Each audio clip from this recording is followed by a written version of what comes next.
When it comes to cars, performance family vehicles might be my favorite one. You get the best of both worlds, speed and with real-world practicality. Whether it's hot hatches like the Golf GTI or sedans like the M5, there's always something really cool about these cars.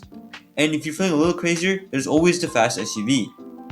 Now, don't get me wrong, I think some of these high-performance SUVs are incredible. The Lamborghini Urus, the Porsche Cayenne Turbo, and even stuff like the Tricot. They're wild and I genuinely love them. But lately, it feels like we've reached a point of oversaturation. It seems like every brand out there is pumping out a fast SUV and they're selling like hotcakes. Y'all remember when performance SUVs were like rare? There weren't like so many of them available. Like I remember like the X5M and the Porsche Cayenne were like pretty much the only options you can get. But now it feels like there's so much more. Like Aston Martin now has a DBX. Ferrari, the same brand that they once said they would never build an SUV, has it for a Songway now. And Mercedes has like 6 different ones. I'm not even gonna bother naming them. The only one I can think of so far is the G63. And the BMW's got like the X3, the X5, and the X6. And Bentley's having a fiddler with the Bentayga. Same with Rolls Royce. They have the Cullinan. Every rapper in LA wants one. And even Dodge jumped in a while back with the Hellcat-powered Durango. These things aren't just selling well; they're keeping entire brands afloat. But how did we get here? And why do people love them so much? Well, here's the thing. Performance SUVs aren't exactly new. They've always kind of been around. It's just that they never really gone this popular until recently. Back in the 80s, Lamborghini built an LM02, a literal tank powered by a Countach V12. Problem was, no one really bought them. But however, fast forward to the 90s, where Mercedes dropped the ML55 AMG, which in my opinion, it was kind of where it really sparked the whole high-performance SUV craze.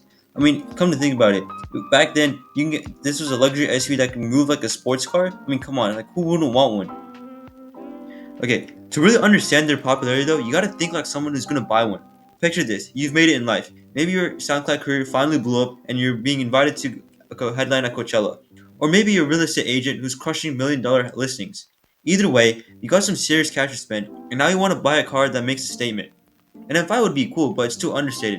A Maybach is definitely not a performance car. Or a supercar like a Huracan is cool, but daily driving one is a nightmare. But a fast SUV, on the other hand, now that's different. It's loud, luxurious, and it's definitely expensive. Although that example might sound like a stereotype, it actually explains kind of a whole reason why these things are so popular. Fast luxury SUVs give you everything in one package. They're powerful, they're spacious, they're comfy, and they're very expensive, which means you can flex on your other friends. However, one thing I also forgot to mention is that these things are so fast they can keep up sports cars and even sometimes even beat them. And plus, they keep these car manufacturers afloat. Porsche's bestseller is the Cayenne, and Lamborghini's biggest moneymaker is the Urus. And Ferrari, the Puro Sangue is such a successful car that they can't meet up with demand.